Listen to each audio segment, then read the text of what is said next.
Oh, you didn't know? Your ass better call somebody!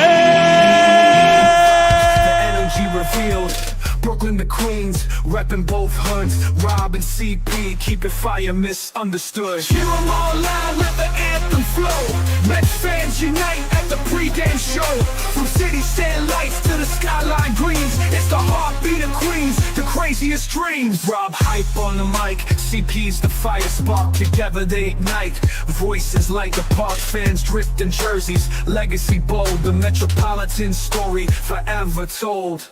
Turnstile spinning, the crowd floods the gates. This is family, no time for debates. Crack of the Batman, the roar never fades. Queens in the blood, it's how champions are made. Cheer 'em all loud, let the anthem flow.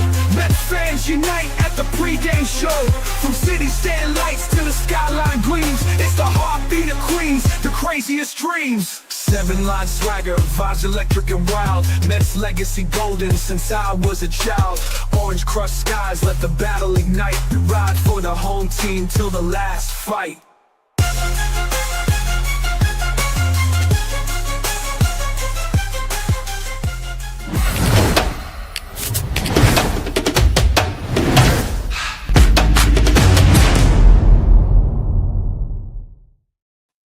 What's up, Mets fans? Welcome to the Amazin Mets PreGame Show right here on the channels and on X. Happy opening day to all baseball fans, but especially Met fans. For finally, we are here. It took long enough, but we are finally here. It's March 27th on a Thursday in rainy Houston. Luckily, we have a roof over our heads at the stadium so we can play some baseball today, regardless of the weather. Chris, how you doing, buddy?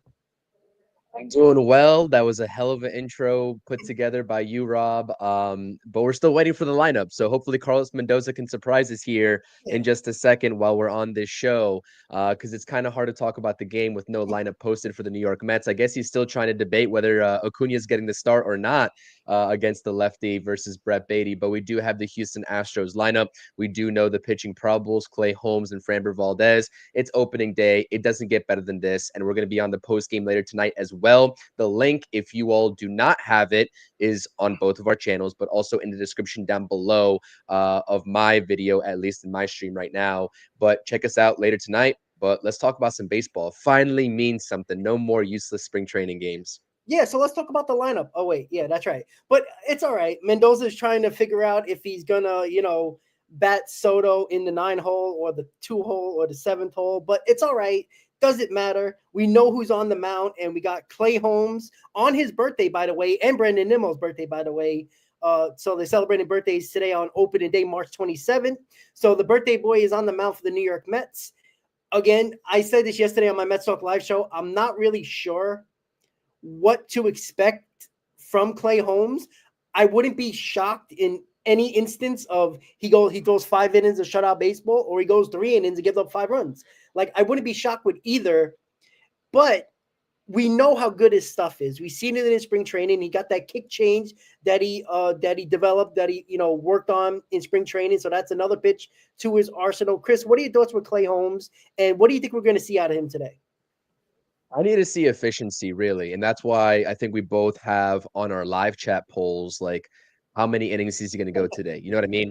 And I'm curious to see, like, how Mendoza goes about, managing the rotation the first time through, or the first couple of times through, because again, you're talking about a rotation that is a little bit injured. It doesn't have the most efficient pitching now that you have Tyler McGill, who's going to be going tomorrow. And I know you're thrilled about that. Being there and watching Tyler McGill live and in person in Houston. But yeah, curious to see how Mendoza is going to be managing the rotation, especially with Clay Holmes, who is a converted starter from a reliever.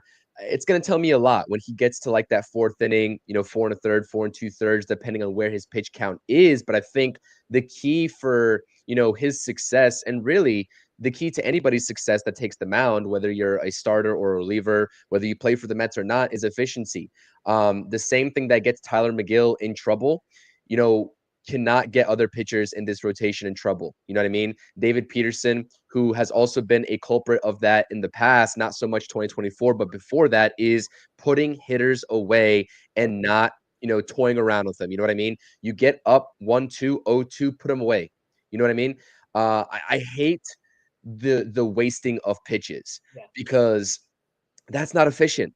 And we've talked about that countless of times last season where it just felt like the Mets could do a little bit of a better job at that.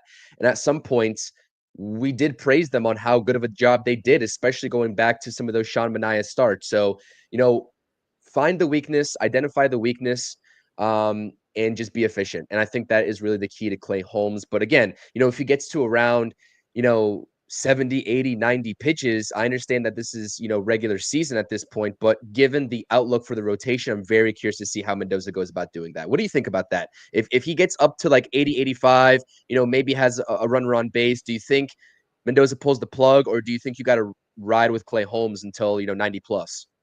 I don't think he's going to go past 75, to be quite honest with you. I think it's going to be very, I know they said there's no limit on him, but come on, the guy threw 63 innings last year. I think the most of him in his career, he threw 90 something. Like, you have to protect the innings, regardless of what they say. Especially on opening day, when you already have a rotation that probably two guys probably were going to be in this rotation if Montas and Manaea was healthy. You got to protect it. As much as I don't like it, and if the guy's pitching well, I want to let him throw 95 pitches. If he's pitching well and getting guys out, I can care less who's on the mound. But I think they're going to take it easy. If he goes past 5 innings, I'd be shocked. And the only reason why he probably would, if his pitch count is extremely low. Now, in spring training, he showed that his pitch count can be extremely low. Again, he was facing, minor leaguers, so I'm not going to put a lot of basis, a lot of, evidence on that, but I want to see him with a real lineup. Can he go through the lineup twice, which he probably will get a chance to? I don't think they'll let him go through a third time through the order because it's rare nowadays in baseball that you do, but I don't think today they're going to actually let him go third time through the order. But can he get through the second time through the order? Can he get through Alvarez, Altuve, Smith, Pena? That's not an easy, top 4 or 5 to go in the lineup. It's not easy to get through. When you walk that first batter and the pressure is on and it's not spring training, can he handle it? That's something that we have to wait and see. It's not the 8th or 9th inning right now where, you're the last man standing. So, are they going to push him? I'm not really sure, but I think it's more about pitch count today than innings. And I think 75 pitches is probably going to be, because I think he threw 80 something in the most pitches he threw in spring training, around 182. So I don't think they're going to go much more than that. And if that gets him to 5 innings, great. I take that. I said yesterday, if he gives me 5 innings of 2-run ball, I have to sign on the dotted lines for that, because I think that's, exactly what you would want for somebody who, is a transitioning from the bullpen to a starter. I'm not asking for much on day one, because I think the bullpen is going to do their job, and I think the offense is going to score runs regardless of who's on the mound. So, 75 pitches is probably my limit. But again, Mendoza surprises us all last year. He doesn't just go based on the numbers; he goes on his gut feeling. But today's seemed like a day he'll probably go by the numbers and the analytics and just take care of the pitcher more than, extending him when you don't need to. Yeah, and I think what, Ethan set up in the chat is pretty important. I mean, the Mets have one of the best opening day records in all of baseball, and I know that doesn't really mean much, but again, when you're talking about the way that Mendoza is managing from like the early parts of the season, let's say the first couple of weeks versus how he was managing, mid-season, late season, you're going to see some of those adjustments, but there's some moves that, he just has to make, whether it's taking Holmes out a little bit earlier than everybody maybe wants if he's rolling, that we should just expect. And that's what I wanted to stay on this pregame show, just to set that expectation, because, like, let's just say, for instance, he's in the 5th inning, he's up towards around 75, 80 pitches, but he's cruising, right? He'd give you another scoreless maybe and go 15 more pitches for the next inning. They're not really going to take that chance, especially given the health or lack thereof of this rotation already. There's no reason to push, one of your better pitches on opening day one, when you're going to need him greatly, especially until Montas and Manaea get back. So that's the expectation. But another thing that you said is perfect to bring up, and who the Mets, whatever lineup is released, if you see me looking down, I'm just refreshing. We got the Brewers just announced, the Guardians just announced, the Rangers, and no Mets as of yet. So it's kind of hard to talk about the offense, but they're going to have their hands full today. And that's why Clay Holmes really needs to be on point, because his counterpart in terms of who's going on the mound for Houston is Framber Valdez. And he is a hell of a pitcher. Very unique type of pitcher as well. He induces a lot of ground balls. So really trying to see this Mets team get that lift on the baseball, hit it in the gaps. I mean, maybe take advantage of that short left field. We'll see. But yeah, I'm very curious about how this lineup is going to go. I said it multiple times in spring training. I mean, Lindor, Soto, and Alonso was basically the bread and butter and what Mendoza stuck with. And I fully expect that when this lineup is announced ultimately. Hopefully it's going to be at some point during the show so you all can see. But again, just like putting together competitive at-bats. I mean, you don't have to always get a base hit to put together a competitive at-bat. The flip side of things is that if Clay Holmes is working with a pitch count, most other teams are also working with a similar pitch count early in the season. And if you can get to the Astros bullpen earlier than expected, and not let Framber Valdez just cruise his way along through this game, you're going to be set up for success. Because there was a lot of times last year where the Mets offense was getting dominated by the starting pitchers, right? They just couldn't figure out some of those top pitchers, and they did figure out a lot of other top pitchers. I mean, they had some great games that they pushed elite pitchers out of the game early, but again, they did a lot of damage in those 7th, 8th, and 9th innings, against some of the better relievers in the game. So the flip side of efficiency is making Framber Valdez not be efficient in getting him out of the game, of course. Yeah, exactly. And I said this yesterday on my show that you gotta make Framber Valdez work. He will get you out quickly. He wants to get you out quickly. He doesn't want to have an extended at bat during innings. He just doesn't want that. And the key, and even look, to any lineup, but specifically for a Mets lineup that should be on paper very potent, get people on base, make him uncomfortable, right? Even though we don't got one of the speediest lineups in baseball, you get on base, he's got to throw from the stretch, which a lot of pitchers don't like. That's one thing that you got to get Framber Valdez to do. Let him be uncomfortable, pitch from the stretch, and make him work. Make him throw pitches. Make it very hard for him to get out of innings, because there's going to be a pitch limit on him as well. The Astros have had a ton of injuries in their rotation over the last couple of seasons, and it's hurt them. They're not going to risk losing their ace on the mound on day one, or just in general. They're going to have probably a hard pitch count, and try to get him out by the 4th inning. That would be key to the success for the Mets today. I was going to say tomorrow, but today on opening day is to make him work. And listen, we don't know the lineup as of yet, but I'm assuming, according to Mendoza, multiple times in spring training, Juan Soto's batting second. That's a key guy right there. He's going to work the count. I mean, I wouldn't be shocked if Alonso, if Soto swings at the first pitch, the first fastball he sees to try to get a strike on him, and he turns on it. That's just the type of hitter Soto is. But Juan Soto is very capable of working a count and setting up a pitcher. And I think the key here is to make him work and get him in the stretch, get on base. And I talked about it also with Lindor. Obviously going to be the leadoff guy. His slow starts are, are very well known. I would like to see Lindor, even if he struggles to put the bat on the ball, take his walks, because what you have behind you is deadly. Soto, Alonso, Vientos, Nimmo, whatever combination of the lineup you want to see, those guys are behind him. Get on base at the very least. So you got to make them work. And I'm assuming the Astros are telling their hitters the same thing about Clay Holmes. First time starting in an actual season game, make him work, because I don't think the Mets are going to go, they're going to have a hard count, in my opinion, as well. So with Valdez, make him work, get him to the stretch, get on base, make it very uncomfortable for him. Can we get some predictions up in the chat here from you all that are watching? By the way, smash those thumbs up buttons and subscribe to both channels. Again, if you're new to the channels, if you maybe are a returning viewer, we do these pre-games and post-games pretty much every day. Yes, there's going to be days, throughout the season that both of us, aren't available. I think Saturday could be one for the post-game, but again, we'll be with you all here more often than not. What do you think? I mean, this is a curious case in terms of this lineup for me. There's multiple, I guess, question marks in terms of who the Mets are going to play. Clearly you have the lefty going on the mound today for Houston.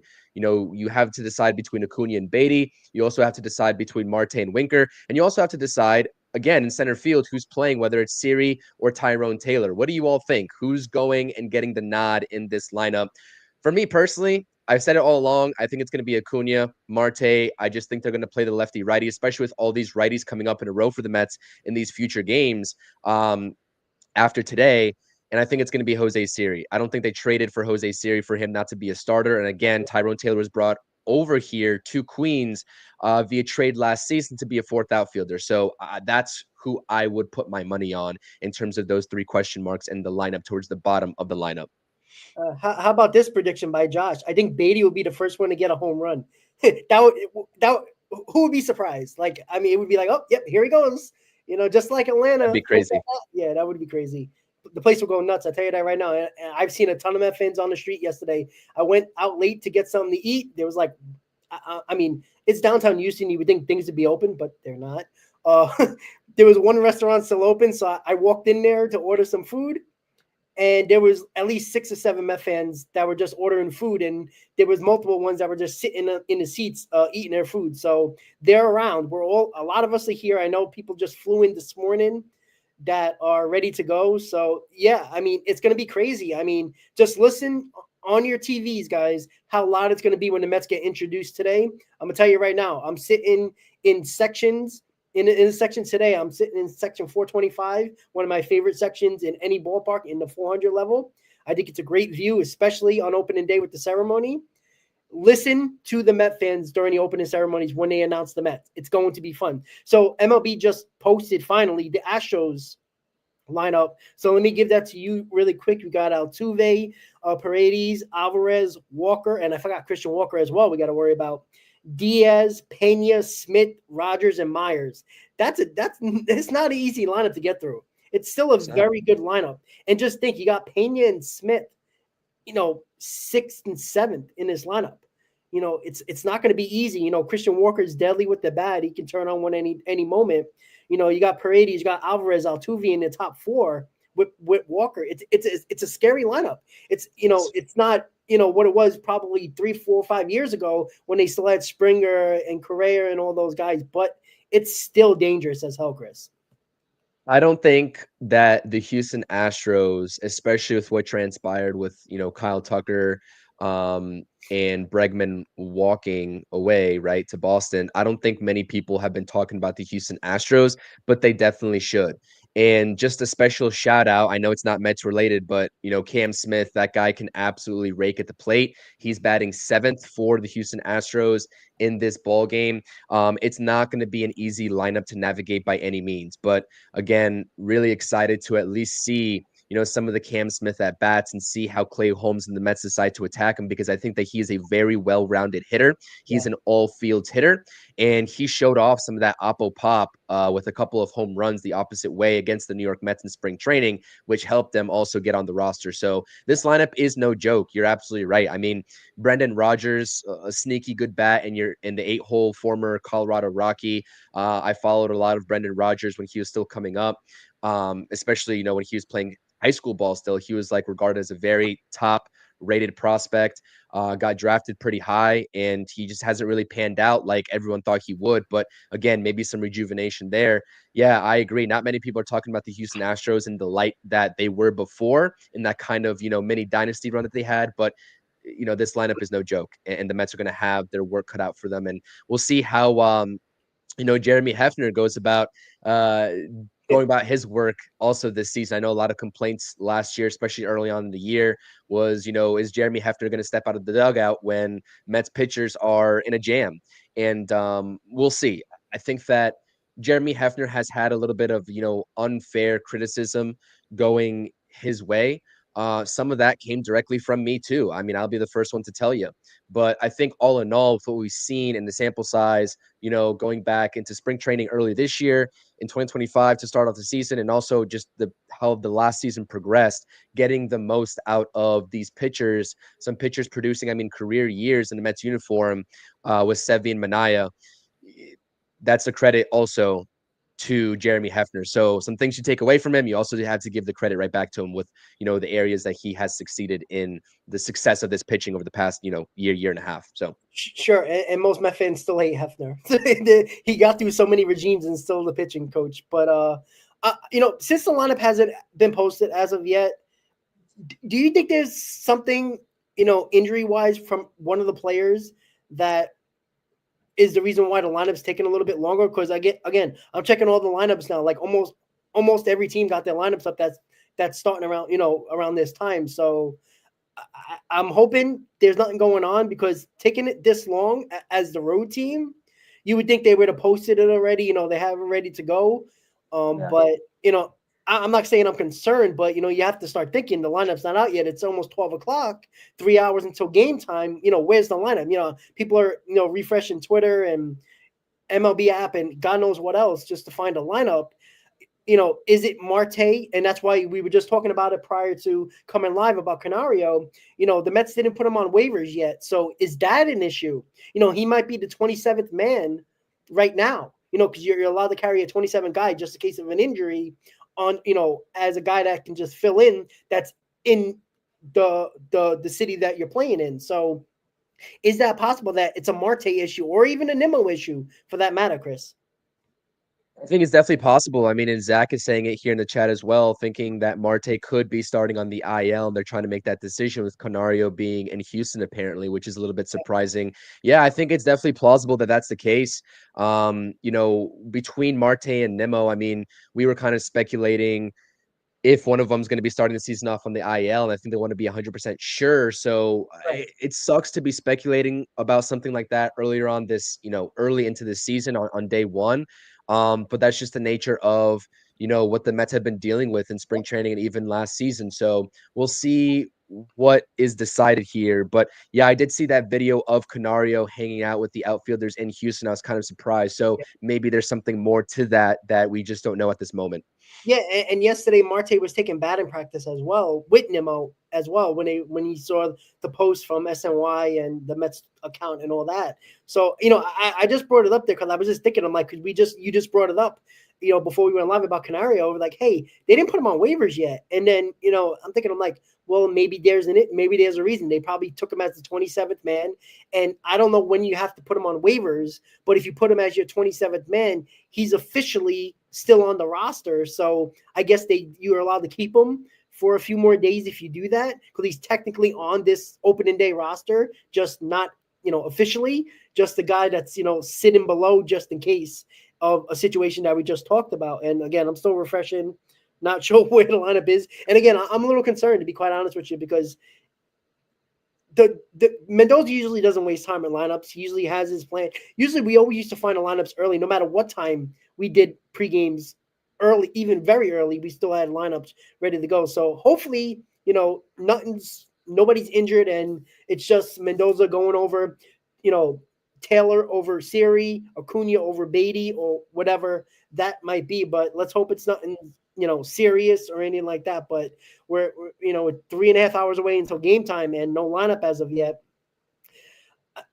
I'm not, going into opening day, we always have that thought of, oh man, it's a new year, we're 0-0, anything can happen, it's our year, blah, blah, blah. I know the Met fans always have that little, thing in the back of their mind, something's going to go wrong, something's not going to work out. There is expectations, Chris. And when expectations are put on the Mets, they usually fail. And that's been their history as an organization. Again, I don't think it really matters, but as a fan, of course you're going to think about that. Just because you got Juan Soto doesn't mean you're going to be handed the World Series trophy. Things happen during the season, but what is your thought about the historical value of this? When the Mets have expectations, they usually fail, and the expectations probably are as high as they've been probably since 2006. Let's be quite honest about that. Even in 2022, there was still a question if is this team going to be a contender, even though with the acquisitions they made, they still didn't feel like they were good enough. There's no excuses here. There is no question. This team is supposed to be a contender, and the expectations are high, Chris. I mean, and we've been treating this team as such, right? I mean, it was an organizational shift, as everyone was saying, as soon as Juan Soto made his decision to come to the New York Mets. So again, no excuses. I mean, there wasn't really any excuses last season, even though it's supposed to be sort of like a, I guess, assessment type of year. But yeah, no, we can't be giving this team any excuses. The expectations are sky high, as they should be. And, even given the rotation and some of the question marks, the offense has to get it done. I think the depth of this team can put this team in a good position to kind of weather that injury storm here early on in the season and get everybody back healthy. But you're right, just because you got Juan Soto, just because you had a pretty decent off season, going out, getting Clay Holmes, re-signing Manaya, etc., no one's going to hand you anything. And I was kind of curious to see some of the playoff brackets from some of the analysts on MLB Network. And, I think someone had the Mets completely off altogether. I think another one of the analysts had the Mets losing to the Phillies, in the second round in the NLDS. So, yeah, I don't know. It's going to be interesting. But listen, we know what this team is, and they are contenders at the end of the day. It's going to take a little bit of an extra push to get past some of the top teams like the Braves and the Dodgers when it comes down to it in the playoffs. But, that's it. We're going to be assessing this team. It's no more what ifs. It's what is it going to be or not going to be. And we'll be assessing each game as such on our post games because these games do now matter at this point. So we'll see what happens. And I just want to take a second to salute my guy, Zach, in the chat as well, who did make the very bold prediction about Brett Beatty. I mean, weeks ago, even a month plus ago, about him potentially being the starting second baseman come opening day. I mean, that was before the McNeil injury too. So, he was just assessing based off of like the performances, etc. But salute to Zach. Thank you for being here with us as well. And I guess we'll see if that prediction ends up, coming to fruition between him and Acuña, as again, we're still waiting on this lineup. So, yeah, we'll see. Brett Beatty's going to get his reps. He's going to be on this team. And, if he produces even a fraction of what he produced in spring training, he's definitely going to be on this team, even when McNeil gets back as a bench bat. So, I'm excited, Rob. Expectations shouldn't matter at this point. The expectations are there. I think it's kind of like a phenomenon where, yeah, we've seen this happen before, but what did we say last year? Change the narrative. That also trickles over into this season as well. The Mets need to change the narrative, and it's a different narrative, but they need to change it altogether, regardless. Yeah, since we're still waiting for the lineup, I want to get your thoughts on the Acuña, the late addition to the roster. Like, it was like a few hours before I went live, they finally officially put him on. And we know the reports that came out that the Mets are trying to find a veteran infielder, right-handed bat. And we thought that was the stupidest thing that they could have thought of when you could just put Acuña on there. But what are your thoughts that it took so long? Like, we know the Lindor quotes, being bored, the lackadaisical attitude and all that stuff. But what are your thoughts of the Mets not having enough confidence in Luisano Acuña to just put him on the roster earlier and just wait until like 0 hour to put him on the roster? What are your thoughts of that since it happened late last night? Yeah, I think that, especially with the front office, I think it might have been kind of like trying to give him a little bit of a wake-up call. Like, I don't think that they were ever serious about putting a veteran right-handed bat as a backup infielder and seriously considering leaving him off the roster. But I think that the way in which they did it in terms of making that late decision and David Stearns kind of stepping around the question when he was asked about it, like, we think he can contribute. It was a classic David Stearns answer. He said it may even be as soon as tomorrow, which is why I think he's going to be in the lineup once it gets released here, hopefully shortly. But yeah, I think it's a little bit of a wake-up call, from the Mets front office with David Stearns and the late decision, but also a little bit of Francisco Lindor's comments. And it's nothing malicious about it, but clearly that they're noticing something.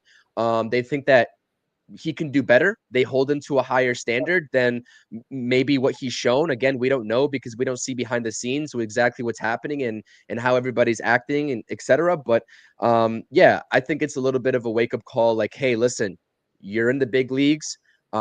This is not spring training anymore. This is not AAA anymore. We saw what you can do last season, a very short sample size. You're going to get your opportunity potentially even on day one. Don't disappoint. Go out there and do the thing. Because again, we're still going to be having these conversations surrounding Luisangel Acuña even at the trade deadline, right? Because we were talking about it all off season long. Those conversations just don't go away. I mean, the deadline's going to be coming up. It's going to be here probably before we even know it. And the first half of the season is going to go, by quickly, like a snap of the finger. And we're going to be talking about who's staying and who's going in terms of prospects if the Mets are actually serious about adding some top tier talent, whether offensive or, on the pitching stand front. So, yeah, we'll see, man. I think it was a little bit of not a subliminal message, but a little bit of like, hey, listen, we see you, you're talented, but whether it's an attitude thing, I don't know. I don't want to make that speculation, but whatever's going on, it's go time. And so that's why I guess it was good. And that's the way that I'm assessing it. It could have been a complete 180, and David Stearns could have actually seriously been considering leaving him off the roster, but I'm glad he didn't, because I would have thrown a fit if they did that. It would have made no sense at all with the lack of options. So, yeah, that's what I think about that, Rob. Honestly. Yeah, I feel like it was a kick in the ass. And look, Brett Beatty, Luisangel Acuña, among other prospects, are going to be talked about. And that's why it's fascinating, this situation, and that it just so happens Jeff McNeil gets hurt, and your one of your top former prospects in Brett Beatty and one of your top prospects in Luisangel Acuña are now basically platooning at second base, at least up until this point. And there's a possibility that one of them might be in a trade package later in the year to News, acquire. by the way, Rob. Sorry, I had to just say it. The Mets did designate Canario and Jose Azocar for assignment, so they did not make the team. So nothing is going on. And at this point, if they made that decision, then I'm assuming that the lineup's going to be out shortly after. Sorry to cut you off. No, it's cool. I mean, that'd be nice. I mean, maybe they won't even put up a lineup today and just say, hey, let's go. I mean, it's crazy because it is opening day, and it's obviously they're the road team. The announcer that announces the players has to get that ready to go. Like, I know it's a lot of stupid thinking, but a lot goes into that. So I'm a little crazy. I'm a little weird. It's weird. John Heyman also just broke the news. Luisangel Acuña will get the start at second base today versus Framber Valdez. So that is directly from John Heyman. It's curious that he broke the news first instead of the lineup actually just being posted. Like, what are you doing here? Like, come on, Mendoza. You can't give it to freaking the Boris loving Scott John Heyman. Like, damn. But when it comes, look, again, Acuña gets a start.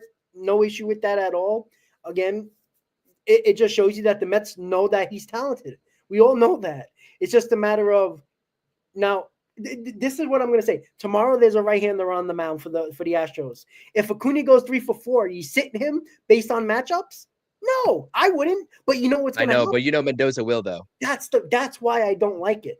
Like, how is that benefiting the guy that just went 3 for 4? Like, that's why we don't like the platoon, and it doesn't make sense. But again, I'm not going to go crazy with it. Look, I'm rooting for anybody who's playing every position for the New York Mets. I don't care if I don't want them there or not. I want them to do well. Right? I didn't pay a lot of money for an opening day ticket on the road to boo or be upset and hope for a guy to do bad on the New York Mets, because I don't want that at all, and none of us should. So we'll see. The lineup might come up at 258. I don't know. But it's a little crazy. But when it comes to Luisangel Acuña, again, Heyman just broke it. I'm not sure why he would break it before the lineup comes out. I mean, it kind of ruins the anticipation. Like, you asshole. Sorry, I didn't want to be mean, but damn, come on. But where is he going to bat in the lineup, right, Chris? We both said that he should bat ninth.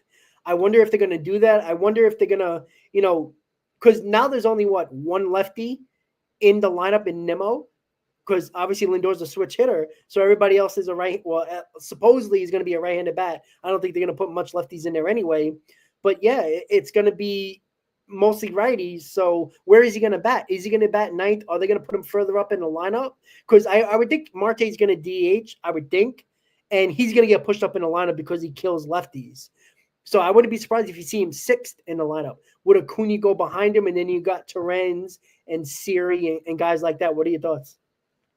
I think he's going to bat 9, to be honest. I think Siri will probably end up batting 8. I think Terens will probably bat 7. And I think that Marte will probably bat 6 behind Brandon Nimmo or Vientos, whoever's batting 5 there. So I would be inclined to believe that he's going to go. Oh, you also forgot Juan Soto, who's the lefty in the lineup. So who could forget about Juan Soto? So yeah, I think based off of what Mendoza said in spring training, it'll go Lindor, Soto, Alonso, Nimmo, then Vientos to play the left, right, and then you'll have righties from there on out, starting at with Marte at the 6th spot, all the way down to Luis Angel Acuña and the 9th spot. Again, we don't know officially. All we know is that Luis Angel Acuña is starting. We got a couple more minutes on this stream, so maybe something pops up, but we'll see. As the Orioles lineup just got posted and not the Mets, so we'll see what happens. So I think Colin Mendoza is getting an F today as manager as the Mets for not posting a lineup yet. But I mean, I really think he's thinking about it here because, I mean, you could do so many things with the bottom of the order. Acuña batting 9th, you could push him up a little bit more. You could put Terens and Siri at the bottom. You could do so much. So that's what I love even about the bottom of the order is that there's so many different ways to go about it, right? We want Luis Angel Acuña in the 9 hole because of the speed, the possibility of him getting on base, which I think is crucial, which I think is important. So the turnover in the lineup. So again, we'll see. At least we know Acuña starting. I mean, that's 1 out of 8, 1 out of 9, excuse me. But here we go, Rob. Here we go. Mike Puma just posted it. Thank God. There we go. Christ. So, Acuña's batting 8 and Terens is batting 9, and Tyrone Taylor is getting the start today versus Framber Valdez. So, I don't think that there's any way to post this. I'm not sure if we can post that, do a little screen share of it, but so you got Lindor batting leadoff, Soto batting 2nd, Alonso again, the top 3 should have never been a question. Vientos is batting 4, so it's gonna go right, left, and then righties 6th spot all the way down. I did nail the Marte position, DHing batting 6.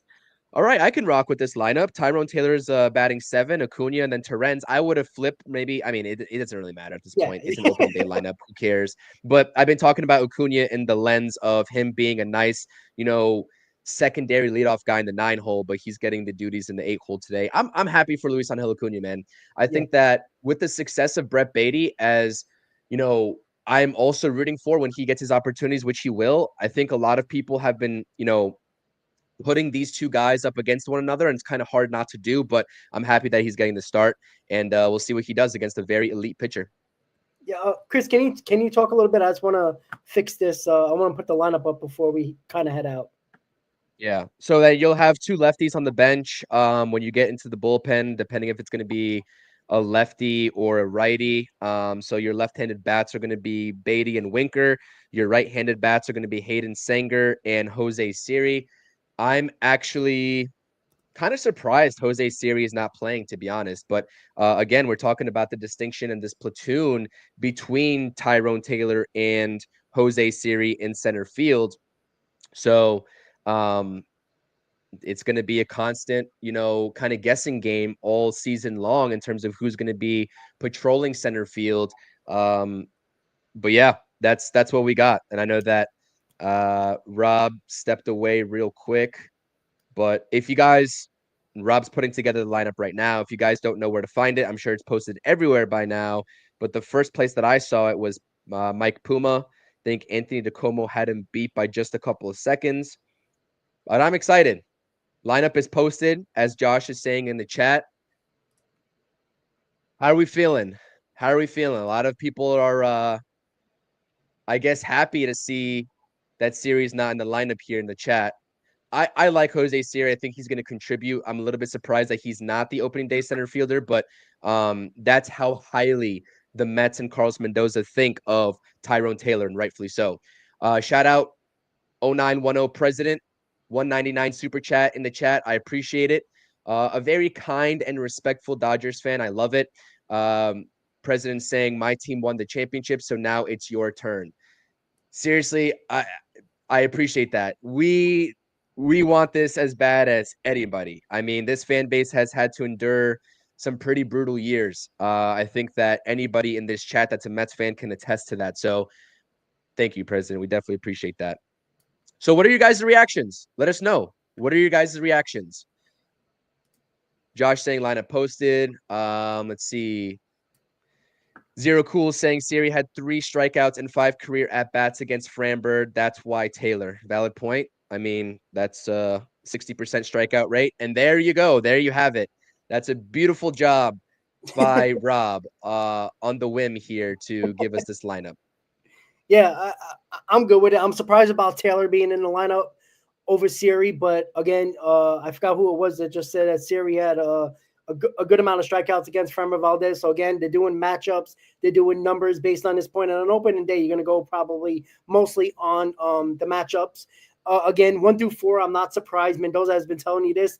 Again, tomorrow you'll probably see Nimmo in the 4-hole and Vientos in the 5-hole based on the righty on the mound, but because of the lefty, they want to stick to that righty-lefty stuff up on top.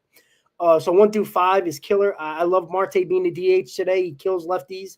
I think, Chris brought it up with Tyrone Taylor. He just gave so much confidence to the Mets last year that, again, I don't think anybody is complaining that Tyrone Taylor's in the lineup at all. He deserves it. I was only a little surprised with Siri not being in the lineup, but again, based on the numbers against Valdez, there's no mistaking that they went based on the numbers. Luisano Acuña, of course, they're going by matchups. I'm pretty sure Brett Beatty will be in the lineup tomorrow, regardless of what Acuña could do. I think Acuña can hit 4 home runs today and have 4 or 5 RBIs, and he'll be sitting tomorrow for Brett Beatty. So, and that'll piss Met fans off, but that's what they're doing. This is what they're doing. And Luis Torrens, of course, batting 9th. And I agree with you, Chris. I'm surprised Acuña is batting 8th instead of 9th. But again, it's nitpicking at this point. The lineup is out. It is. Now we can get ready. Now we're getting the goosebumps for opening day, ready to go in about 10, 15 minutes from now. I'm going to be rolling in a cab right now, getting my ass to the park, and probably drinking a few beers or more. But that's okay. Or more. Yeah. Go probably. crazy, Rob. Go crazy. And just want to let everybody know, Chris will be loading up post-game when it starts after the game. I'll probably come in between 5 to 10 minutes afterwards, just trying to get, fizzle my way out of the ballpark. I'll probably be on my phone for a little bit or most of it. So I apologize for probably the lack of good service that probably is around the ballpark, but I'll do my best, I promise you. But no doubt Chris will hold it down, regardless if my reception sucks. But Chris got it, and he'll hold it down, no doubt about that. So, Chris, I guess we can do our final thoughts since the lineup is here. Do the Mets win today? They got the best record on opening day. Do the Mets win today, and what is your final score? Yeah, listen, last year wasn't so good in terms of the early season predictions and that a little bit of a losing streak that we had. So, listen, I'll say the Mets do win. We need to set this season off on the right foot. So, of course, I'm not going to say the Mets are going to lose. I think it's going to be potentially, this has all the makings of like a pitcher's duel, a pitcher's battle. So I'll say it's a low scoring game. Give me, I don't know, 4-3 Mets win. That's what I'll say. Diaz comes in, first save of the season. Give me 4-3 Mets win. And my final thoughts are, listen, this is the top 5 of the lineup of basically all Mets fans' dreams at this point, especially looking at who's in the 2 holes. So it's up to them to set the tone early and often. Doesn't matter who's on the mound for the opposition. Let's get it done. Let's go Mets. Absolutely. So my prediction, I think I put in the chat, it was 6-3, but I'm going to go outside the box. Mets win 19-2. Just for the hell of it. But listen, I think it's going to be a pitcher's duel. I think it's going to be a low-scoring game for the most part. But I'm going to predict the Mets are going to score some runs here. 6-3 final score. My final thoughts is exactly what Chris says. Start early and often. Don't have that possibility of having a bad April and May. It's just not going to cut it now. There is no more excuses. Do your job. Do it well. And win some ball games. And it starts here in Houston on March 27th, ready to go, opening day, guys. I want to thank you guys for watching the Amazin Mets pregame show right here on the channels and on X. Hit that like button if you're a new subscriber of our channels. Thank you for joining us. Keep on coming back for more. We'll have a post game after the game, and I'll be popping in somewhere in the ballpark or outside the ballpark. Who knows? But I'll definitely be there. But Chris will be holding it down for sure. Have a good night, guys. Have a good day, guys. Enjoy opening day. Let's go Mets, and I'll see you next time on the post game show, guys. Have a good day, guys. Go Mets.